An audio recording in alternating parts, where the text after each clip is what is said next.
10 jours avant le début de la présidence chypriote du Conseil de l'UE, le gouvernement chypriote a présenté son logo et son programme de travail pour le premier semestre 2026. Le logo s'inspire de la célèbre dentelle de Lefkara pour souligner l'importance que Nicosie souhaite accorder aux traditions. Le graphiste designer Marios Kouroufexis signe cette dentelle revisitée qui symbolise l'union des 27 États membres qui composent l'UE.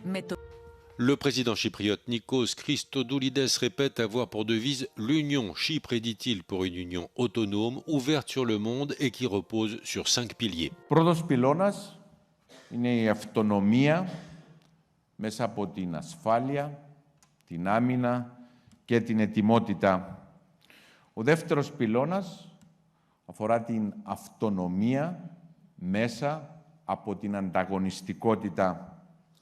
Ο τρίτος πυλώνας, μια ένωση ανοιχτή προς τον κόσμο, μια ένωση που είναι αυτόνομη. Ο τέταρτος πυλώνας αφορά μια αυτόνομη ένωση αξιών για όλους.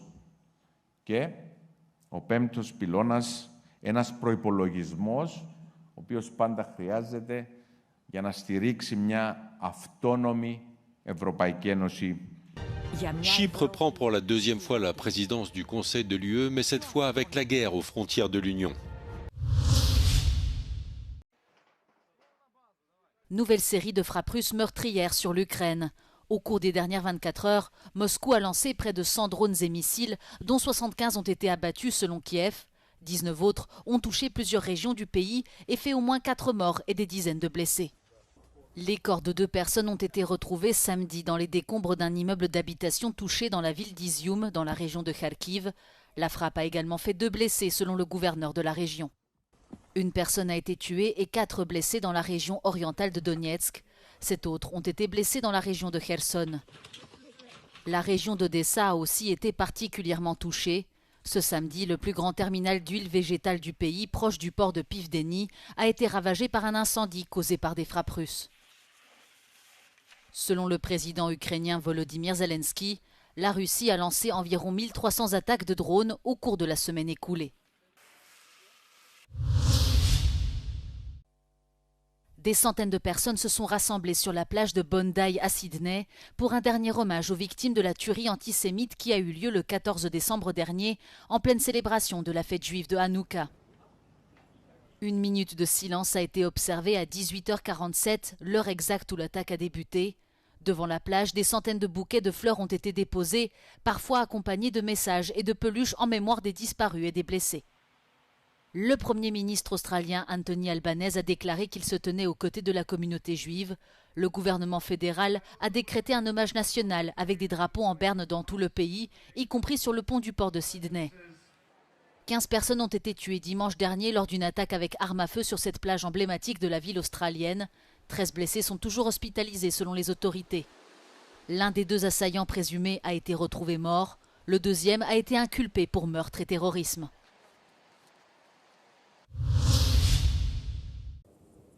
Le cabinet de sécurité israélien a approuvé dimanche un projet de 19 nouvelles colonies juives en Cisjordanie occupée. Cette décision s'inscrit dans l'accélération de l'expansion israélienne sous le gouvernement de Benyamin Netanyahou. Selon le groupe de surveillance anti-colonisation Peace Now, le nombre de colonies est en effet passé de 141 à 210 depuis 2022. Ces implantations sont largement considérées comme illégales au regard du droit international et elles visent à empêcher la création d'un État palestinien.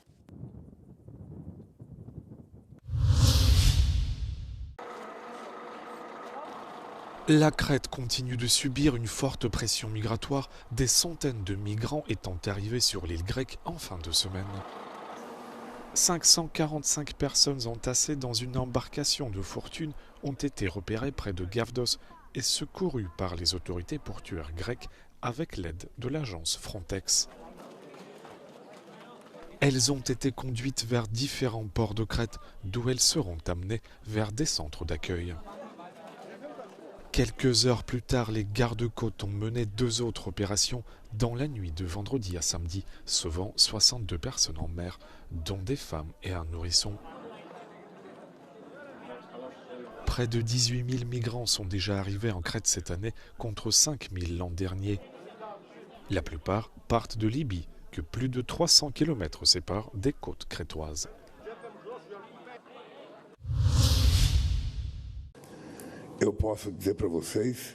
Le président brésilien Luiz Inácio Lula da Silva a déclaré que les dirigeants européens devraient faire preuve de courage politique pour parvenir à un accord commercial entre le Mercosur et l'UE.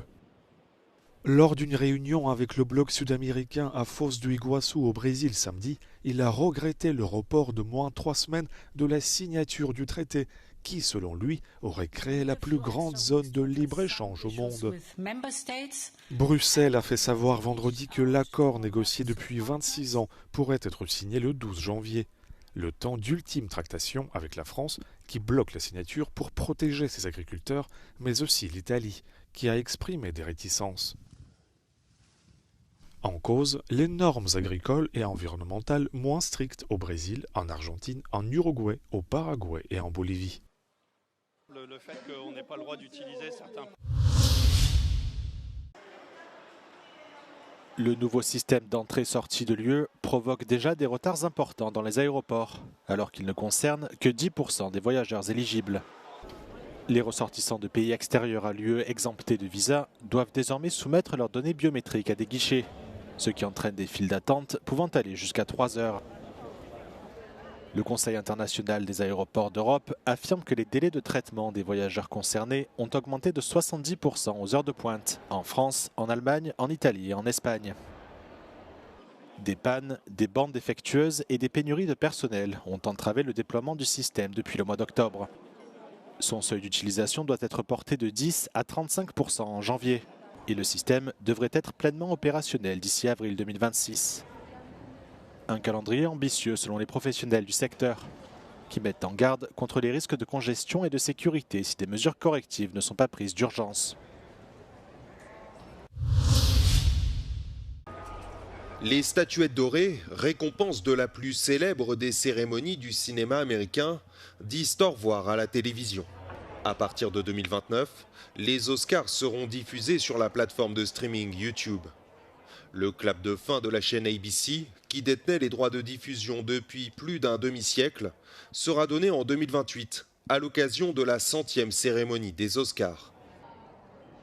Le gala hollywoodien réunit actuellement devant les écrans environ 20 millions d'Américains, contre plus du double il y a encore une dizaine d'années.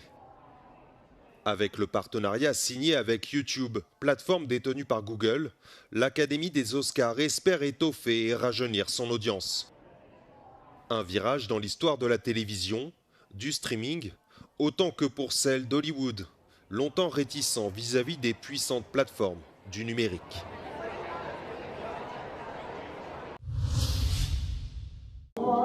Contact Off, l'une des œuvres emblématiques de Pina Bausch, la chorégraphe allemande qui a influencé de manière décisive la danse contemporaine, revient en Grèce. 37 ans après sa première présentation à l'Odéon, l'œuvre phare est désormais accueillie sur la scène principale du Théâtre National, dans une production composée exclusivement d'interprètes grecs. Cette reprise est placée sous la direction artistique de Daphnis Kokinos et de Joséphine Anne Handicott. Lors de la première de Contact Off en 1978, elle était sur scène. By the time we got to Contact Off, which was 1978, we had already done a lot of revolutionary pieces, many danced operas. We have had the Tomatoes, people walking out from the public, slamming doors. I was there in that time, so slowly, by the time we did Contact Off, people were not leaving. She had become rather well known, like a insider cult figure with her new way of working, non-dancing. The woman herself was so beautiful, first of all, when she was younger. She was able to manipulate. Her ideas were unique. I was able to give them to her, and we were able to form and shape certain pieces with very human daily lives of peoples. Her work was always interesting for me, and I loved all the music that she put into the pieces. She was a genius, yeah. Après avoir été danseur dans la compagnie, Daphnis Kokinos est lui devenu l'assistant de Pina Bausch en 2002. Και αυτό που είχε ήταν κάτι πάρα πολύ αληθινό. Και γι' αυτό μας αγγίζει όλους. Γιατί είναι κάτι που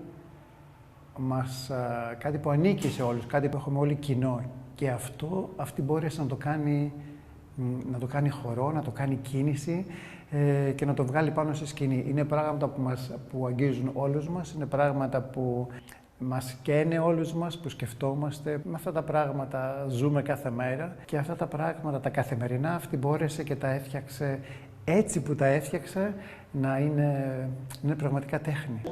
Kontaktov constitue un jalon de la première période de Pina Bausch, ainsi qu'un exemple clé de sa collaboration avec le concepteur de décors et de costumes Rolf Borzig. Το Kontaktov για μένα είναι ακριβώς ένας τόπος συνάντησης 23 ανθρώπων, οι οποίοι παρουσιάζονται σε μια κατά κάποιο τρόπο αίθουσα χορού, αναζητώντας την ανθρώπινη επαφή. Είναι ψήγματα όλης μας της ζωής και όλης μας της ύπαρξης μέσα από τα μάτια της Pina Bausch και νομίζω ότι αυτό συμβαίνει και σε αυτόν που το παρακολουθεί. Για μένα είναι ένας τόπος ελευθερίας. Σαν να βλέπεις μια μικρογραφία μιας κοινωνίας. Πολλές φορές νιώθω ότι είμαι σε ένα χωριό με όλες αυτές τις καλές και τις κακές στιγμές ενός κλειστού κόσμου, ας πούμε, ο οποίος εδώ πέρα περνάει από το πιο μικρό στο πιο μεγάλο. La pièce continue de tourner à ce jour, souvent avec des interprètes d'âges différents, d'adolescents aux personnes âgées.